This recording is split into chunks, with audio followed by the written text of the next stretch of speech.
If you're having problems with brain freeze or mind freeze, as soon as you turn the camera on and the whole having a script and everything isn't working, in fact, maybe you're not even turning the camera on. Maybe you are writing it all out, but your brain freezes, and so much so that you can't even turn the camera on.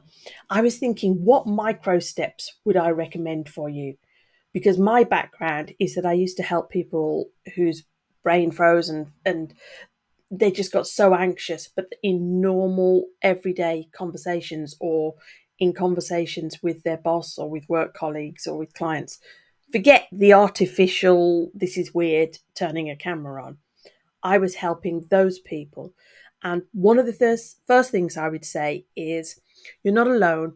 There's loads of books out there talking about thinking on your feet and about articulating yourself well and clearly and doing that really quickly. So if you Google it and you find thinking on your feet, you'll find lots of different ideas for you.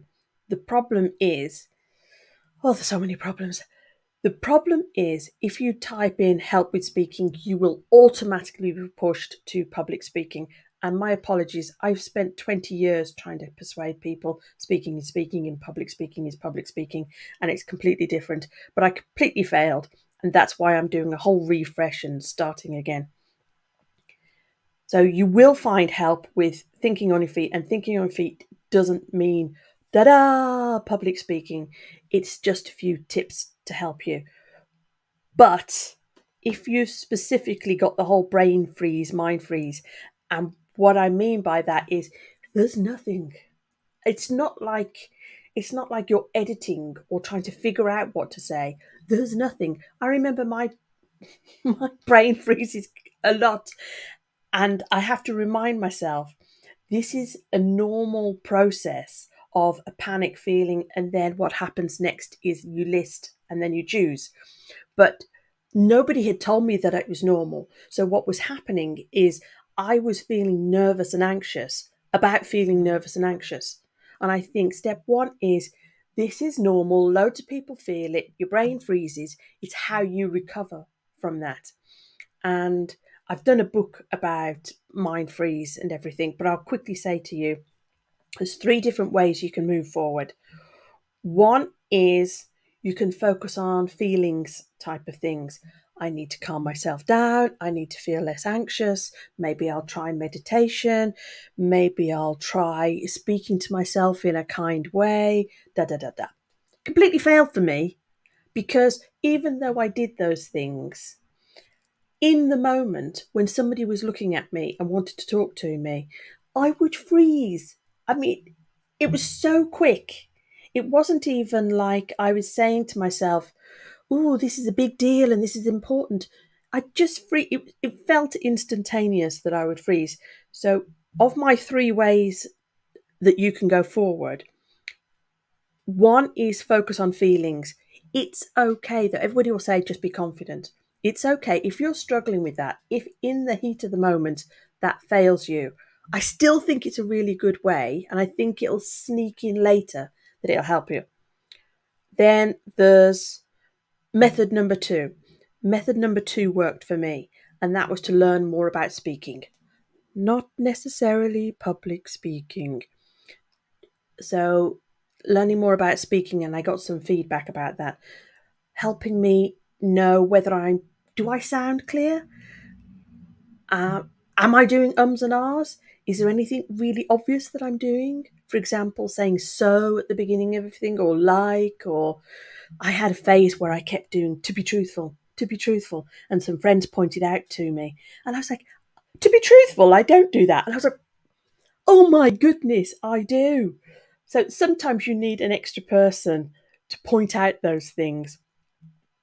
But learning more about speaking, I wrote, the bigger book I wrote was about all the different things and all the different ways you can get better at speaking.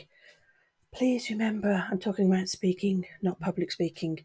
Public speaking is just one way that you can get better at speaking. So you've got focus on feelings, focus on the actual skills of speaking, including do you need to get better at the language? Do you need more vocabulary? Do you need more grammar? Because that it is possible that by expanding your vocabulary, whether it's your first language or your second language, that may make you feel a little bit more confident.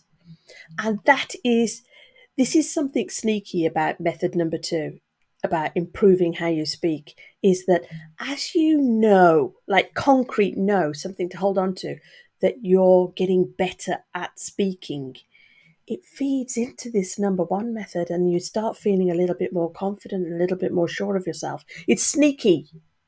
It's sneaky, but it'll happen. And personally, I noticed that as I learned more about speaking to help me with English, and I wanted to do teaching and coaching, I was learning to help me just with that. Surprise, surprise, I found my Spanish improved. And I had not been doing Spanish, and I'd failed completely at Spanish. I was living in Spain at the time. I failed completely at Spanish because I was too embarrassed to speak. And yet I completely switched my attention. I learned a little bit about speaking in English. Poof, my Spanish starts getting better because I felt this little bit of confidence, teeny tiny bit, creep in, and I felt like I could speak in those situations. I said there was 3 ways if you've got mind freeze and you're really struggling to turn the camera on because it's all there. The third way is the distraction. And I tend to focus on being of service. What you need to do is stop thinking about yourself and thinking about the other person. And that can be hard. I found when I started doing public speaking, the first type of speech that I felt better with was giving feedback. And then I became known for the one that gives feedback because I was really observant and I was paying attention to people. And when I looked at them and I said, oh, and their little faces, they wanted to be encouraged and they wanted to improve as well.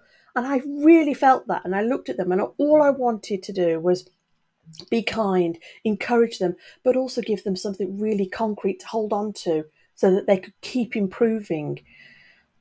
And I found that focusing on them and actually seeing them and looking at them and knowing that they had that question, knowing that they had that problem and having that at the forefront of my mind made it easier for me to calm myself down. And it's not really calming myself down, it's stop thinking about me. But obviously I was doing the method number 2 of improving and trying to get a little bit better at speaking.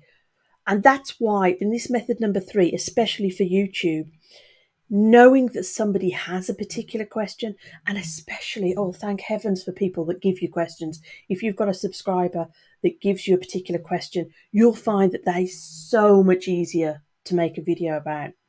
In fact, if you could find ways for people to be on a live recording with you, you may surprise yourself that is so much easier than turning the camera on just for yourself and initiating that, because you can look at them and say, oh, they've got a problem. With all my heart, I want to help them with this problem. And that gets you out of your own head. In summary, if you're struggling to turn the camera on, there are other micro small things that you can do that are not just be confident and just do it. There's 3 different paths, especially if you've, brain freeze, whatever. There's 3 different paths. One of your problems is probably that you're asking for help in a general way, saying help speaking and then pushed off in another direction, or help turning the camera on, and they kind of say things like just do it. 3 different routes. Focus on feelings. If you're somebody really good who loves all meditation stuff and everything like that, that could work for you. If you want to have something concrete to hold on to, focus on the speaking stuff. I think there's a few videos of my old videos here, but I've also got books and workbooks. Or focus on service and getting out of your head and answering a particular question. Perhaps go to Quora, see what typical questions people are asking. Think of them as a human being and answering their question. That could be the way for you. But there's 3 different paths. Oh, just tell me which path and I'll help you. I'll give you even more micro moves. You don't have to just tell yourself, turn the camera on or be confident. If you're struggling and struggling and struggling and it's week after week and you still haven't done it, then Ooh, ask me. I'll help you. I'll tell you. I'll tell you whatever I want to, whatever you want to know. I will do my very best to help you do these micro moves that happen before you even turn the camera on. Put it in the comments. I'll help you. I promise. I'll do my very best to help you. Bye.